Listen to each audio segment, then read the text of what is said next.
In this module, we will explore what are the most common security issues with Kubernetes and what are the recommended ways to mitigate them, using the most recent version of the OWASP Kubernetes Top 10 list. The OWASP Kubernetes Top 10 is aimed at helping security practitioners, system administrators, and software developers prioritize risks around the Kubernetes ecosystem. The OWASP Kubernetes Top 10 Kubernetes list is relatively new, and there are plenty of commonalities between other security resources for Kubernetes, such as the MITRE ATT&CK Framework for Kubernetes, Center for Internet Security benchmarks for Kubernetes, and much other offensive and defensive lists available for Kubernetes. We will briefly explore the OWASP Kubernetes, the top 10 Kubernetes list one by one. First on the list is insecure workload configuration. Workloads are the actual containers running in pods inside of nodes as a part of a cluster. There are services, deployments, replica sets, daemon sets, sidecards, and other possible configurations, and objects that work together to create and balance the workloads. The workloads themselves can have insecure configurations that would allow the workloads to break out of the isolations and security controls provided by the underlying container runtime. Here is the sample configuration file that allow and disable many security defaults provided by Kubernetes. Flipping these flags breaks the isolations provided by the container runtime and makes the pod with all capabilities, also mounts the root of the host file system right into the container, allowing for all types of shenanigans. Insecure workload configuration can be remediated in many ways. Containers in pods should run as non-root users to minimize the permissions of workloads running in pods. Containers in pods should not share a host's process ID namespace or an IPC namespace or users or network namespace, which act as isolations between the workloads and the node. Admission controllers such as Open Policy Agent Gatekeeper can be used to disallow pods that do not meet security requirements or policies. Using pod security standards to minimize the privileges a pod obtains by setting pod security standards to baseline or restricted. Here is an example of a pod specification on the left that uses the root user as an identifier, and on the right is a pod specification that uses a user that is non-root. Here's an example of a pod on the left that runs with the highest level of privileges, and a pod on the right that turns off privileges explicitly using privileged false under security context. Second, in the OWASP Kubernetes Top 10 list is supply chain vulnerabilities. Structurally, a workload in a Kubernetes cluster uses many different components that are prone to attacks by different means. If you have an application that is based on Java, then the third-party libraries that your applications use might be prone to known vulnerabilities. For example, the most recent Log4 shell vulnerabilities in Java's most used logging framework Log4j. Then the base container images that your Java application uses might contain vulnerabilities that can stem from operating system runtime components, or components such as libc or OpenSSL, or a JPEG parsing library. This may be through a typo squatting attack, where you are trying to pull an image, but an image with a similar name or a malicious image with a typo gets used. Or because of a lack of security in connections, your image download process is compromised through insecure connections, and the image you download is an attacker-controlled image. There are plenty of ways to compromise the supply chain on containerized applications. Mitigating supply chain vulnerabilities takes a holistic approach of securing the entire IT ecosystem, but even from a cluster security perspective, mitigating supply chain vulnerabilities are very, very challenging.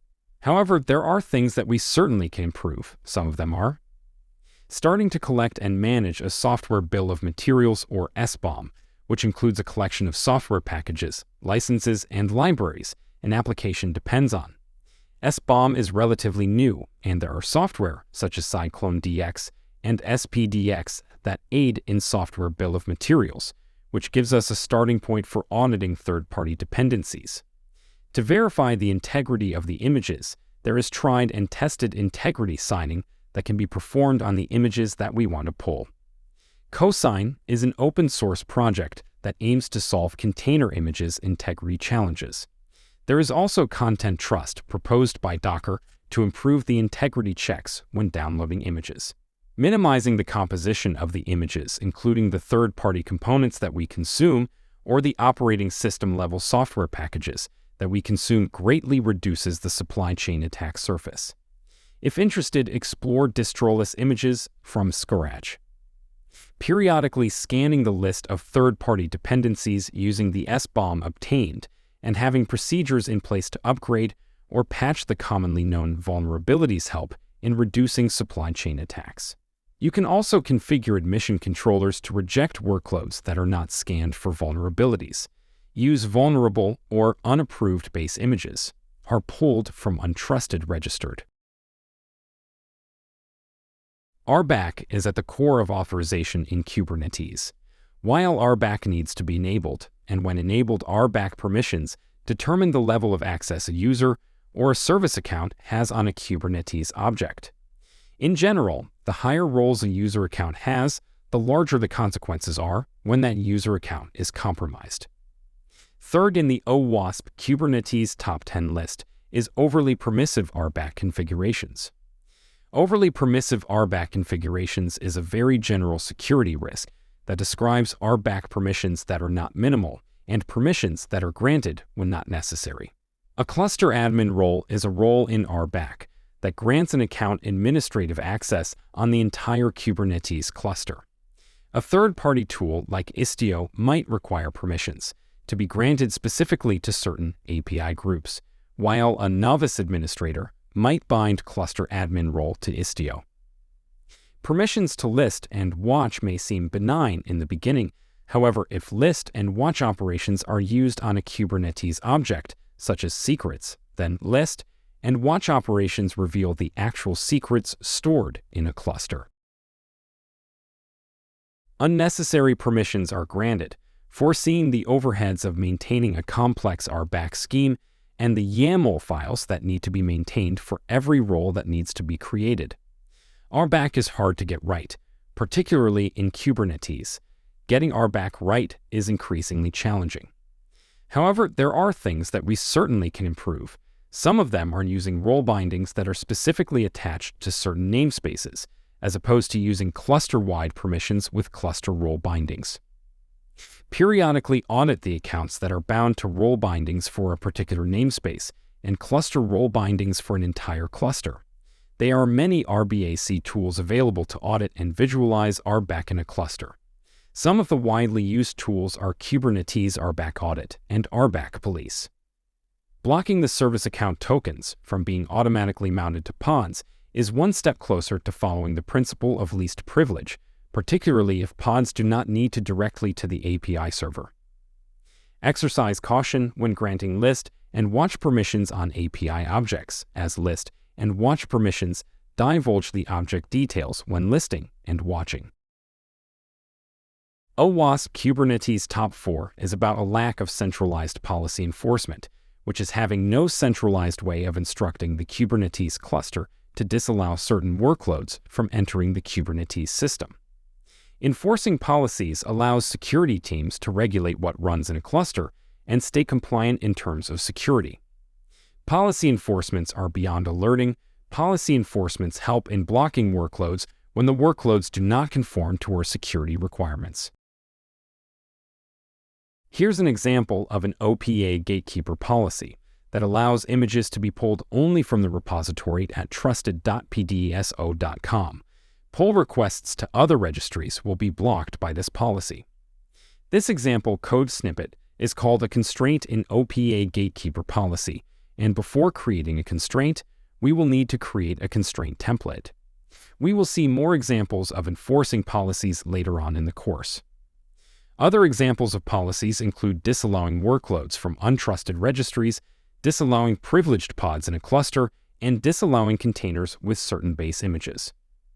Pod security standards and OPA gatekeepers are examples of policy enforcement mechanisms through admission controllers that can interface all calls made to the API server, essentially acting as a central place to enforce security policies throughout the cluster.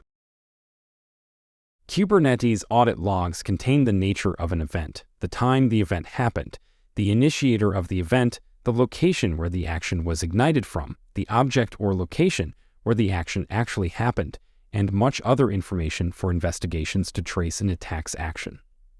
Kubernetes audit logs record user and system events in chronological order. Inadequate logging and monitoring is fifth in the OWASP Kubernetes top 10 list, and it happens when logging is disabled. Logs are not controlled, stored, and backed up. Logs are not monitored for suspicious activities.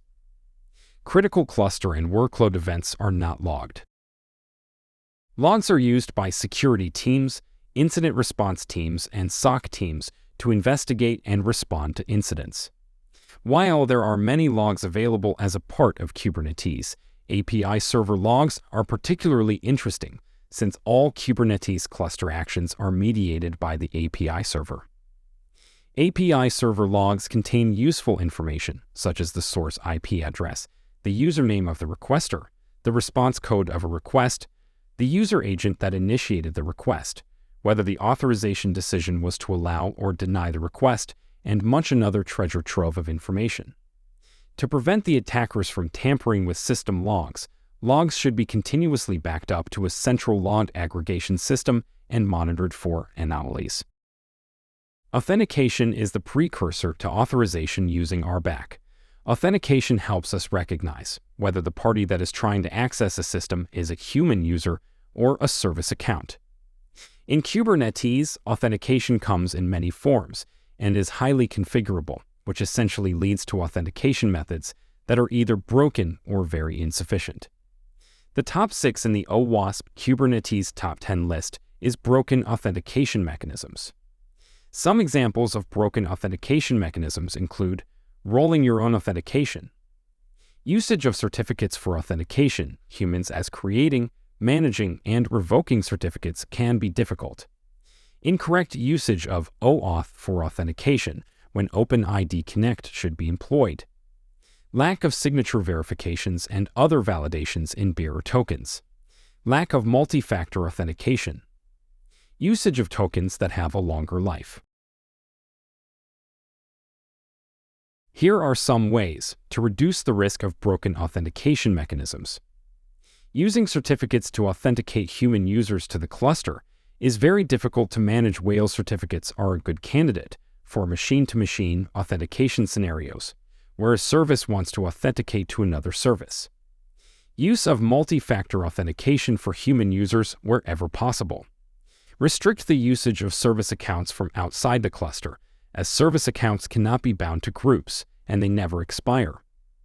Employing techniques such as OpenID Connect or ODIC for external services to authenticate, and then issuing short-lived tokens after authentication would help in mitigating the risk of broken authentication. Missing network segmentation controls is top 7 in the OWASP Kubernetes top 10 list. By default in Kubernetes, the cluster network is open internally. That means all workloads can communicate with all other workloads within the cluster, similar to allow all firewall rule. Imagine pods hosting a public WordPress homepage is able to communicate with pods hosting payment services, or imagine a pod in a test environment being able to communicate with pods running production workloads. By default, there is nothing within Kubernetes that instructs pods within a certain namespace to speak with pods within another namespace, or pods that are labeled payments should only talk to pods that are labeled payments. It is usually a member of the IT or engineering team that is responsible for segmenting networks within a cluster. There are many ways to segment networks in Kubernetes. One true way of separating networks within a cluster is to actually maintain separate clusters, which can prove to be operationally expensive to maintain. Instead, we can use network policies to restrict pods from communicating with other pods. We can choose to allow communications between pods that belong to a specific namespace, or pods that contain a specific label, and many other conditions. There are also network segmentations that are possible in Layer 7 based on different application groups using third-party components, such as Istio or Linkered. The object of network segmentation actually contains an attacker's lateral movement within the cluster from a compromised pod. When running applications that need to connect with other services, other pods, or other applications, there is a need to authenticate, which is done through sharing credentials. Credentials such as passwords, SSH keys, API keys, and bearer tokens are stored in environment variables through configuration files, through file mounts, or through other means. Kubernetes has secrets objects that allow us to store and distribute secrets, but the secrets object stores secrets as base 64 encoded values in a key value pair format within the etcd database. An attacker can use Kubernetes configuration files, read secrets from configuration files, and perform the lateral movement to other pods, other nodes, another cluster, other cloud services, or even third-party services through stolen credentials. Secret management is an essential pillar in securing anything, and here are some ways to mitigate failures in secret management. Since Kubernetes secrets objects are stored in the etcd data store, it is important to ensure encryption at rest for the etcd data store and its backups. Using third-party secret management systems such as Azure Key Vault, AWS Secrets Manager, or HashiCorp Vault to store secrets, and dynamically inject secrets into workloads. Addressing security misconfiguration arising from insecure workloads and insecure RBACs. In Kubernetes, since everything including secrets are configurations in the form of YAML files, storing configuration files that have secrets encrypted can be achieved through tools such as Mozilla SOAPs. Ninth in the list of OWASP Kubernetes Top 10 list is misconfigured cluster components. Kubernetes by itself is a collection of different software and processes that operate together to orchestrate workloads as containers. Because the system is highly configurable and the different components are also highly configurable, the cluster components themselves can be misconfigured. The API server could choose to talk to the kubelet over an insecure HTTP connection. The API server could be listening on a public IP address when not required. The etcd component in the cluster can turn off client certificates, so clients do not need to authenticate. The kubelet component can accept anonymous connections and allow requests without authorizations.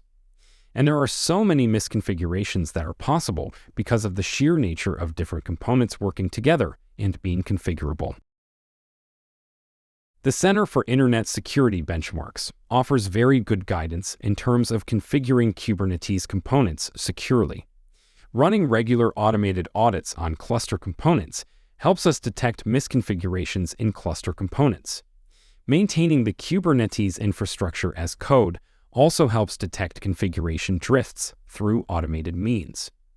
Another relatively simpler option could be to use hosted Kubernetes solutions, such as Elastic Kubernetes Service, Google Kubernetes Engine, or Azure Kubernetes Service, because they employ secure defaults and let engineers focus on building secure workloads. Last in the OWASP Kubernetes Top 10 list is outdated and vulnerable Kubernetes components.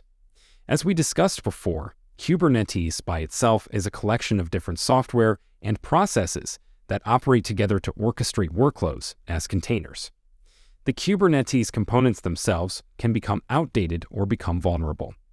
The core components of Kubernetes, such as etcd, kubelet, had many CVEs over the years. Container runtimes are no exceptions for CVEs. Helm charts had CVEs. Before bringing in another component like Istio into the cluster, we will have to consider patching and upgrading Istio as it becomes one more part of the cluster ecosystem. Tried and tested patch management approaches, which could work well in mitigating risks arising from outdated and vulnerable Kubernetes components. The components of Kubernetes should be included in your CVE scanning or vulnerability scanning procedures. The more third-party components we bring into the cluster, the wider the attack surface and patching process become. Try and minimize bringing third-party components into the Kubernetes cluster, if possible.